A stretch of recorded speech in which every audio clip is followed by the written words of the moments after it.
আসসালামু আলাইকুম, hello everyone. আমি সাব্বির রহমান শাকিল হাফ সাব্বির ওয়ান একটা নতুন আলাদা বড় ভিডিও নিয়ে আসলাম। ভিডিওটা হলো এরকম হলো যে আমাদের হোপ মার্কেট, এটা আমরা হোপ মার্কেট দোকানদারি করি। আমাদের হোপ মার্কেট আমাদের দোকান, এটা অ্যাড্রেস হলো মিরপুর 10 হোপ মার্কেট।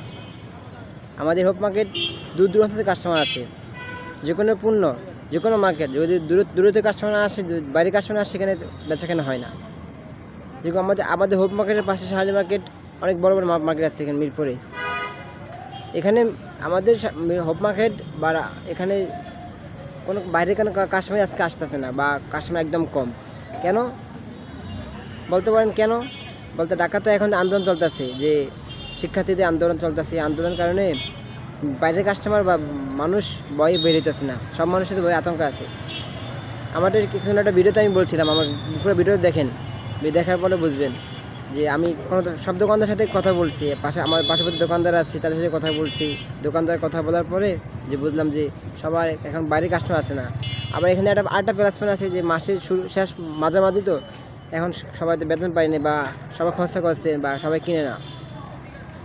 যে ভিডিওটা এরকম যে মানুষ তার পকেটে টাকা থাকলে কিনবে, বা মানুষ দূর দূরান্ত কাস্টমার আসলে গাড়ি ঘোড়া চললে এখানে আমাদের কাছে হোপ মার্কেট কিনতে আসবে। কিছুক্ষণে কাস্টমার আসলে আমার ফোন দিল, ভাইয়া আপনাদের হোপ মার্কেট খোলা কিনা? আমি বললাম হ্যাঁ খোলা আছে।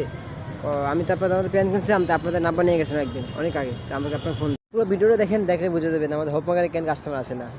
দূর থেকে কাস্টমার না আসলে বিক্রি হয় না আমাদের। আজকে আমি আমার ভিডিওতে দেখা দেবো, সব অনেক কিছু দেখাচ্ছি। আমার পাশাপাশি দোকান সাথে কথা বলছি, ভাই কেন কাস্টমার আসে না, তাদের অনুমতি তারা বলছে। অনেকজন দুজন তিনজনের সাথে কথা বলছে। যদি ভিডিওটা ভালো লাগে লাইক দিয়ে শেয়ার করে দেবেন, আর যারা নতুন দেখতেছেন তারা ফলো করে রাখবেন। আর যদি ভিডিওটা ভালো লাগে কমেন্টে বলে যাবেন। আসসালামু আলাইকুম, সবাই ভালো থাকেন। দোকানটা খুললাম সকালবেলা, অন্তত বেচা বিক্রি নাই। আপনি বিস্ময় করছেন নেই? বিক্রি করি নাই এখনো, বিসমিল্লাহ হয় নাই, তবে অপেক্ষায় আছে। যদি হয় আল্লাহ দিবে। কিন্তু কাস্টমার না হওয়ার কারণ এই যে আন্দোলনের কারণে আর কি, কাস্টমার অনেক কম আসতেছে না। বাইরে থেকে কোনো কাস্টমার মিরপুরে ঢুকে না, বা মিরপুর থেকে বাইরে কোনো কাস্টমার বাইরে যেরকম নিউ মার্কেটের দিকে যেতে পারে না। এলাকার কাস্টমারগুলো যেগুলো আছে ওগুলোই সন্ধ্যার সময় আছে, তবে এরকম এক্সট্রা কোনো কাস্টমার নেই। আমাদের মিরপুর তো অনেক দূর দূরান্তের কাস্টমার আছে, গাজীপুর থেকে আছে, টঙ্গী থেকে আছে, অনেক দূরের থেকে কিছুক্ষণ আগে আমার কাস্টমার ফোন দিচ্ছে, ফোন দিয়ে বলতেছে যে ভাইয়া আপনাদের হোপ মার্কেট খোলা নেই।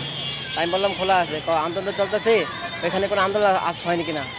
আমি বললাম কোনো তো আন্দোলন হয় না, মাকা যদি আসেন আসতে পারেন। ও ভাই জানার ভয় আছে। আচ্ছা, হ্যাঁ, এরকম অনেক কাস্টমার আছে, আমার চেনা কাস্টমার, তো অনেকে কল দিয়েছে, তবে ওরা আসতে পারতেছে না এই শুধু আমাদের হোপ মার্কেট তো অসুবিধার কারণে। আমাদের হোপ মার্কেটে অনেক দূর থেকে কাস্টমার আসে, যেটা বলার বাইরে। গত মাসে এক কাস্টমার আসছে আমার কাছে, এই ইয়া থেকে, আমাদের কুমিল্লা থেকে আসছে, হোপ মার্কেটে শুধু এখানে কেনার জন্য আসছি। আছে অনেকে, আছে অনেক দূর দূর থেকে আসে কাস্টমার। হাজি ভাই, আপনার তো ঢাকাতে আন্দোলন চলতেছে, আন্দোলন চলে, আপনি তখন দোকান খুলছেন সকালে, বিসমিল্লাহ করতে পারছেন না? না ভাই, এখন বিসমিল্লাহ নেই। ঢাকা শহরে যে ছাত্র আন্দোলন, এগুলো নিয়ে, ছাত্রলীগের আন্দোলন নিয়ে আমাদের দোকানে কাস্টমার নেই। আবার আরেকটা চাপ আছে, গরমের কারণে বেশি কোনো কাস্টমার আসতেছে না, এই জন্য খুব ঝামেলায় আছে।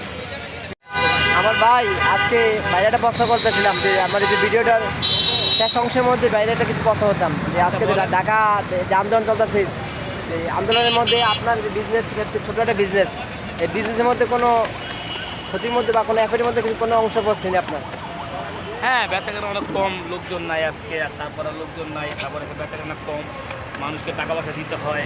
দেখা যায় আমার পার্টি মাল আনতে হয়, পার্টিতে কত টাকা দেওয়া যায় না, বেচাকেনা কম হইলে চলতে কষ্ট হয়ে যায়, এই আর কি। আন্দোলনে তো অনেক ক্ষতি হচ্ছে আমাদের। আন্দোলনকারীদের জন্য সমস্ত ব্যবসায়ীদের এখন বা যারা কি লোনের ভিতরে ব্যবসা করে, তারা আমার ক্ষতি একটাই, কেদের মুখে সপ্তাহে বা মাসে কিস্তি দিতে হয়, বা কেউ প্রতিদিন কিস্তি দিতে হয়। আজকে একটু বিক্রি কম হলে তাদের একটু এফোর্ট হয়ে যায়, এটাই। ভালো থাকেন ভাই। এটা হলো আমাদের মিরপুর 10 হোপ মার্কেট। আমাদের মার্কেটে আজকে অনেক কাস্টমার নাই, ভিডিওতে পুরো দেখতেছেন, দেখেন। এটা হলো আমাদের মার্কেটের গলিটা, এটা আইডিয়ার স্কুলের যে গলিটা না, এর সাথে আইডিয়ার স্কুল। এখানে আমাদের দোকানে প্যান্টের দোকান কোনো কাস্টমার নাই। এনে আমার মান্না মামা যিনি কথা বলছিলেন, সে এটা তার ভিডিওতে ইন্টারভিউ নিতেছেন, ঠিক আছে। আর সবাই বসে রয়েছেন, দোকানদার নাই, এই গলিতে কোনো মানুষই নেই। দেখেন রাস্তা